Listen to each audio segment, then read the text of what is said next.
Sir നമസ്കാരം. രാവിലെ ഞാൻ മിനിസ്റ്ററെ കൊണ്ട് വിളിപ്പിച്ചപ്പോ ശേഖരൻ നമ്പ്യാർ ഒന്ന് മസിൽ പിടിച്ചു.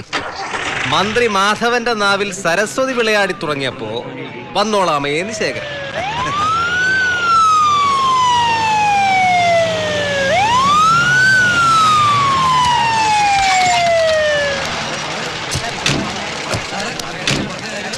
പോയിടാവുന്നു. ഇതെന്താ എല്ലാരും ചുറ്റും കൂടി നിൽക്കുന്നത്? ഇതെന്തോന്ന് വെള്ളയും വെള്ളേ ഉജാലയുടെ പരസ്യ? ഓ ഭരണം കിട്ടിയപ്പം പറ പ്രവർത്തകന്മാർ ഇറങ്ങിയിരിക്കുന്നു. പോയിടാ അവിടുന്ന്. ശിവദാസ, ശേഖരൻ നമ്പ്യാർ വന്നോടെ? എത്തി.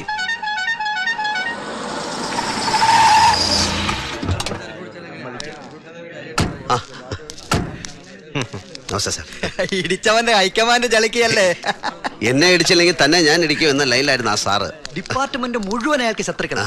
തലപ്പത്തും താഴെ ഒരുമാതിരി എല്ലാവരും ഹാപ്പിയാ. പേഴ്സണലായിട്ട് ഞാനും. ഇരുന്നാട്ടെ. ആ അപ്പൊ ശിവദാസ, എങ്ങനാ കാര്യങ്ങൾ പറഞ്ഞു കഴിഞ്ഞല്ലോ. മംഗലശ്ശേരി വീട് ലേലത്തിൽ വെക്കുക എത്രയും വേഗം. ബാങ്ക് ലീഗൽ അഡ്വൈസറുമായിട്ട് ചർച്ച നടത്തിയപ്പോ ലേലത്തിൽ വെച്ചുള്ളൊന്നും നിയമമൊന്നും ഇല്ലെന്നാ പറഞ്ഞത്. ബാങ്കിന് പിരിഞ്ഞു കിട്ടേണ്ട തുക പ്രോപ്പർട്ടി ആർക്ക് വേണമെങ്കിലും വിറ്റ് വസൂലാക്കാം. അത് നിയമം. അതുകളാ ലേലത്തിൽ വെക്കേണ്ട നിയമം വേറെ പറയുന്നില്ലല്ലോ. കൂടുതൽ വകുപ്പ് നോക്കാതിരിക്കുകയാണ് എല്ലാവർക്കും നല്ലത്.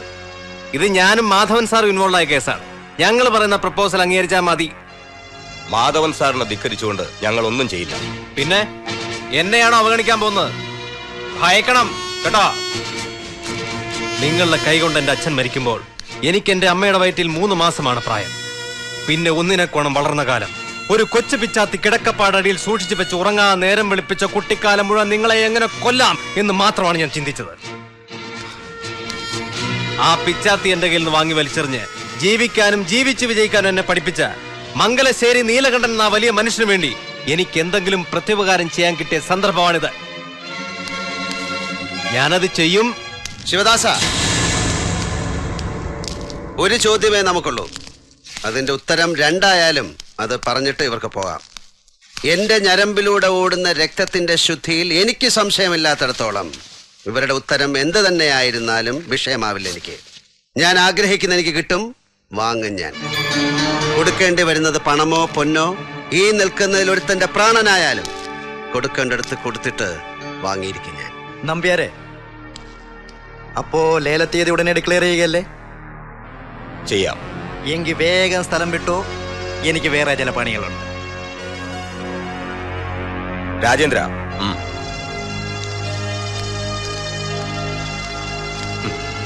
മന്ത്രി മാധവൻ. ശിവദാസ, കാർത്തിയന് പറ്റിയ ഫീൽഡ് പോളിറ്റിക്സാ. എങ്കിൽ ഇയാൾ ഇവിടെ ഷൈൻ ചെയ്ത് ഒരു ഷൈനി വിൽസൺ ആയേനെ. മാധവൻ സാർ, താല്പര്യമുള്ളവനാണ് ഞാൻ. ഇവിടെ നമ്മുടെ ദൈവത്തിന്റെ സ്വന്തം നാട്ടിൽ ഒരു സീറ്റ് എരന്ന് വാങ്ങി, പിന്നെ നാട് മുഴുവൻ 2 കൈയും ഒട്ടിച്ച് ചേർത്ത് ചുണ്ടിലൊരു വഷളൻ ചിരിയും ഫിറ്റ് ചെയ്ത് നിരങ്ങി തുറന്നിരിക്കുന്ന കീശകളിലും മണ്ണാക്കിലും കാശ് തള്ളി തിരികെ കയറ്റി സ്ഥാനലബ്ധി കൈവരുത്തുന്ന കോപ്പിലെ പരിപാടിയല്ല. അങ്ങ് വടക്കൻ മണ്ണിൽ UP-യിലോ ബീഹാറിലോ ജനിച്ചിരുന്നെങ്കിൽ തോക്കിൻ കുഴലിന്റെ മുന്നിൽ ഗ്രാമങ്ങളെ മുഴുവൻ കുനിച്ചു നിർത്തി വോട്ട് ചെയ്യിച്ചും ബൂത്ത് കയ്യേറിയും കത്തിച്ചും കണക്കൊപ്പിച്ചും ജയിച്ചു കയറുന്ന ജമീന്ദാർ രാഷ്ട്രീയ കളരികളിൽ ഇറങ്ങിയത്. ഇന്ത്യ എന്നു പേരുള്ള ദരിദ്ര കർഷകന്റെ ചാളപ്പൊരയുടെ തറ മാന്തി അടുത്ത വിളവിറക്കിനായി സൂക്ഷിച്ചു വെച്ചിരിക്കുന്ന തിരി വിത്ത് വാരിക്കൊണ്ട് അവലുണ്ടാക്കി തേങ്ങയും ശർക്കരയും കുഴച്ച് തിന്നാൻ.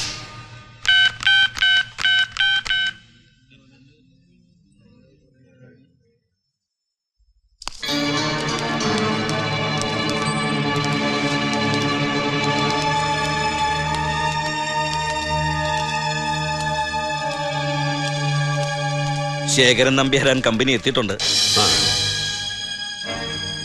പോളേട്ടനകത്ത് കയറിയ ഗോവെ കുമാരേട്ടനുണ്ട്. ഞാന് ലേലം നടക്കുന്ന ഹാളിന് വെളിയില്. ചുമ്മാ ഞഞ്ഞാ പിഞ്ഞ വിളി വേണ്ടെന്ന് പറ പോളേട്ടനോട്. ആരെന്ത് ഫിഗർ വിളിക്കുന്നോ നേരെ ഡബിൾ. സമയമില്ല കളയാൻ. പാലക്കാട് ജില്ല ഒറ്റപ്പാലം താലൂക്ക് ഏഴിലക്കര അംശം ദേശം മംഗലശ്ശേരി മാധവമേനോൻ മകൻ നീലകണ്ഠൻ, വയസ്സ് 67, കൈവശമിരിക്കും വസ്തു മംഗലശ്ശേരി പറമ്പ് 6 ഏക്കർ 47 സെന്റ് ഭൂമി. തുടങ്ങുന്നു. നടക്കട്ടെ, ഞാൻ ഉണ്ണിയായിട്ട് കോണ്ടാക്ട് ചെയ്തോളാം. മറ്റേ നാറിയില്ല എവിടെ? മാപ്പു മണിയമ്പ്ര പുരുഷു. അതാരും പറഞ്ഞില്ല. അവൻ അങ്ങനെ വന്ന് ചാടില്ല. മറ്റേ ദുബായ് ഇഷ്യൂ ഉണ്ണി കണ്ട കുത്തിന് പിടിക്കുന്നറിയാം. CK ടെമ്പേഴ്സിന് മൊയ്തു ഹാജി 20 വിളിച്ചു. ശേഖരൻ നമ്പ്യാർ 5 കൂട്ടി. നമ്മളോ 40 ലക്ഷം. ശേഖരൻ നമ്പ്യാർ 10 കൂട്ടി. പോളേട്ടൻ ജമ്പ് ചെയ്ത് 60-ല്. ഇനി ആരും മേലെ പോവില്ല. 60 ലക്ഷം ഉറപ്പിക്കാൻ പോകുന്നു.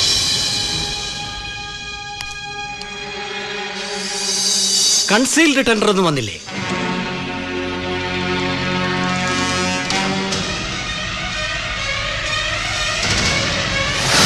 അതൊരു കൺസീൽഡ് ടെൻഡർ ഉണ്ട്, അതുകൂടി നോക്കട്ടെ എന്ന് ബാങ്കിന്റെ ആൾക്കാർ അനുവാദം ചോദിക്കുന്നു. കൺസീൽ ടെൻഡറിലെ ഫിഗർ ഇതിലും കൂടുതലാണെങ്കിൽ? എന്താ കാർത്തികേയ പറയുന്നത്?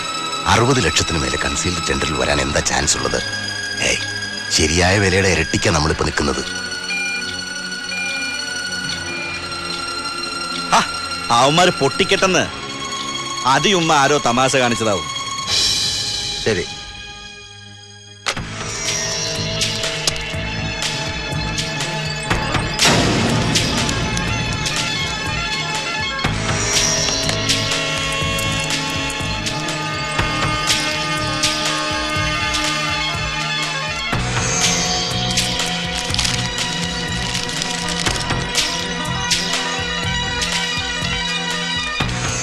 മണിയമ്പ്ര രാഘവൻ മകൻ പുരുഷോത്തമൻ സമർപ്പിച്ചിരിക്കുന്ന ഈ കൺസെയിൽ ടെൻഡറിൽ 60,10,000 രൂപയാണ് കാണിച്ചിരിക്കുന്നത്.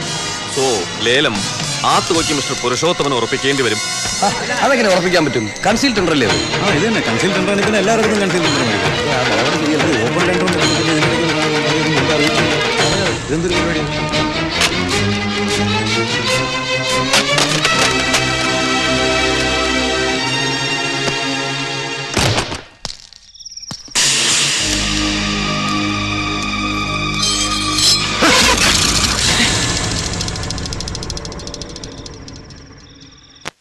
എന്നോ നീ?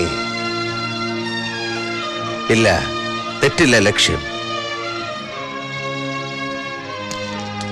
നിന്റെ വരവിന്റെ വേഗവും താളവും എനിക്ക് കണക്കുണ്ടായിരുന്നതിന്. നിനക്കിന്ന് കണക്കുകൾ തെറ്റിയ ദിവസം അല്ലേ? മൈദീൻ കണ്ണ റാവുത്തർ ഒരു പഴയ ചങ്ങാതിയാ. അയാളുടെ സമ്മാനമാണ്. എഴുത്താണി കത്തിയെന്ന ഇതിനെ പറയാ. കണ്ണും കൈയും ഏകാഗ്രമായാൽ ലക്ഷ്യം കാണും. കഴുത്ത് തുളച്ചു കയറും. ഒരു പൂവിറുക്കുന്ന ലാഘവത്തിൽ ഒരു ജീവൻ. എന്താടോ ഒറ്റുപോയാ താൻ?